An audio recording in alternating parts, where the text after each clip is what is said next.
What is up, everybody? You are checking out the Uncensored Pro Wrestling Podcast. I'm your host, The Hot Commodity Ant C, and today you are checking out the Uncensored Pro Wrestling Podcast as we cover WWE Monday Night Raw live from October 21st, 2024, live in Philadelphia, Pennsylvania, and we're almost at the end of October 2024.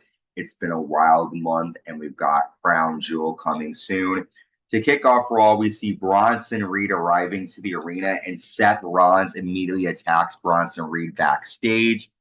Seth comes out, and Seth says, Bronson Reed, you want to be famous? I'll make your ass famous. Get out here. Bronson comes out surrounded by security guards. Rollins dives onto everyone on the floor. Bronson Reed hits Seth Rollins with a DVD. Bronson lands a tsunami, but Seth moves and Bronson Reed goes right through the announce table, tsunamiing himself through that table there. And it looks like we're going to get Seth Rollins and Bronson Reed at Crown Jewel, but to have these two start off in a brawl like this was a great way to kick off Raw. Let me know in the comments your thoughts. Did you think that this was a good way to start off Raw with this big brawl between Rollins and Reed? I definitely think Seth Rollins will get the victory at Crown Jewel, but as of right now, these two are just been brawling with each other. Bronson Reed, remember, definitely put Seth Rollins on the shelf, and Seth Rollins wants his revenge here. We see World Women's Champion Liv Morgan and Raquel Rodriguez interview Damage Control, who are being interviewed backstage, and Damage Control challenged them to a tag match tonight, which will take place. We have the number one contenders tournament match here. AOP with the Final Testament taking on the New Day. The Miz comes out to watch during the match. Kofi frog splashes the back of Razor and lands a boom drop. R-Truth comes out and attacks The Miz, who's at ringside, and that distraction allows Kofi Kingston to roll up Akam, and the New Day advance in the number one contenders tag tournament. After the Final Testament and The Miz attack R-Truth, Kofi Kingston is being held back by Xavier Woods on the stage, and then all of a sudden the lights go off, and when they come back on, the Wyatt Sick6 is here, and they attack the Final Testament. Uncle Howdy shows up and puts the mandible claw on Paul Ellering, and it looks like the Wyatt Sick6 newest enemies are the Final Testament and The Miz. I'm excited to see all of these teams go at it, especially Nikki Cross and Scarlett, but Uncle Howdy going after The Miz is going to be some funny stuff here. We see Seth Rollins and Bronson Reed again fighting backstage. We then get a promo from Raquel Rodriguez. She says she didn't forget what Rhea Ripley did to Liv, and then the fact that Rhea cost in the tag team titles was fucked up. Raquel says, I'm back, and the best thing to do is walk away.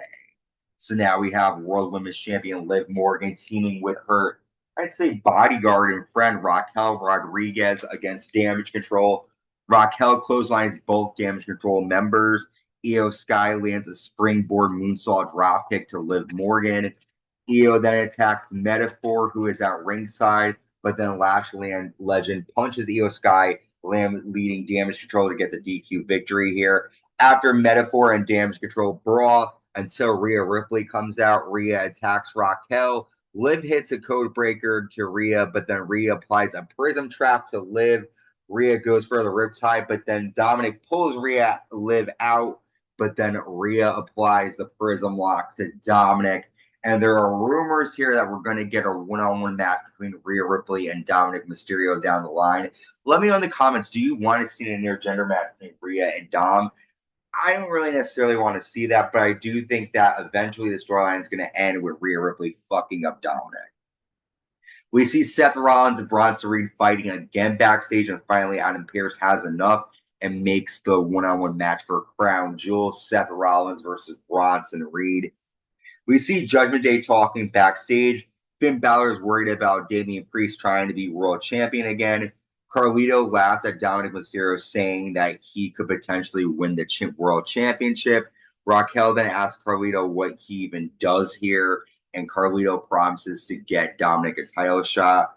We have the number one contendership tournament match, American Made, with Ivy Nile and Chad Gable taking on Dragon Lee and Rey Mysterio with Zelina Vega. Dragon Lee dives onto the floor onto both men. Ray lands a flying seated senton to Brutus Creed and a tornado DDT for a 2 count. Julius Creed hits a high knee to Rey Mysterio. Zelina Vega slaps Chad Gable and lands a Hurricane Rana to Ivy Nile on the floor. Ray lands a 619 and Dragon Lee hits a frog splash to Julius Creed, and the LWO advance to the tag team tournament. I really enjoyed this tag match here. Ray and Dragon Lee looked great together. All the high-flying moves were good. Good tag team match here on Raw. Carlito tells Adam Pearce that Dominik Mysterio should challenge Gunther for the title. And Adam Pearce says that if Dominik can beat a former world champion next week on Raw, then Dominik might get a title shot at Gunther. Let me know in the comments, who do you think could be the former world champion that will be fighting Dominik Mysterio? It could be anybody, including maybe John Cena. Next up, we see world champion Gunther backstage. He says Cody Rhodes is one of the many, and he is one of one. I will be in Brooklyn on Friday. And then Damian Priest confronts Gunther. He wants a match after Crown Jewel. And I would like to see Damian Priest get another shot at that world title. He was a great champion, and him and Gunther could have another great match. We've made it now to our main event. Intercontinental champion JEY Uso defending against former champion Bron Breakker. Bron rams JEY Uso into the ring post and lands a backstabber on the apron to Jay. Bron then lands a Frankensteiner for a 2. That's when Solo Sikoa and Jacob Fatu come out from the crowd wearing a Yeet shirt, and they have tickets. Solo tells Jay that he's trying to help him. Jay then super kicks Tonga Loa and Tama Tonga. Solo tells Jay to listen. Braun accidentally spears Solo Sikoa. Jacob Fatu gets in Bron Breakker's face, and the crowd erupts when these two stand face to face. Jay dives onto both men on the floor. Jay lands 2 super kicks, a spear, and an Uso splash, and Bron Breakker kicks out at 2. Jacob Fatu super kicks Jey Uso and lands a Samoan drop onto the table to Jey Uso, which allows Bron Breakker to land a spear, and we have a new Intercontinental Champion in Bron Breakker, thanks to the help of the Bloodline. However, I do think Jey Uso will get his revenge on the Bloodline and Bron Breakker. But crazy stuff. The biggest moments of the night, we're seeing Seth Rollins and Bronson Reed go at it. We've got the two of them fighting at Crown Jewel. And we also see the Intercontinental Champion Bron Breakker win the title back with help from the Bloodline. Let me know in the comments your thoughts on this episode of Raw. What was your favorite moments of the night? Check us out on YouTube. Just search the Uncensored Pro Wrestling Podcast. Until next time, stay safe and stay uncensored.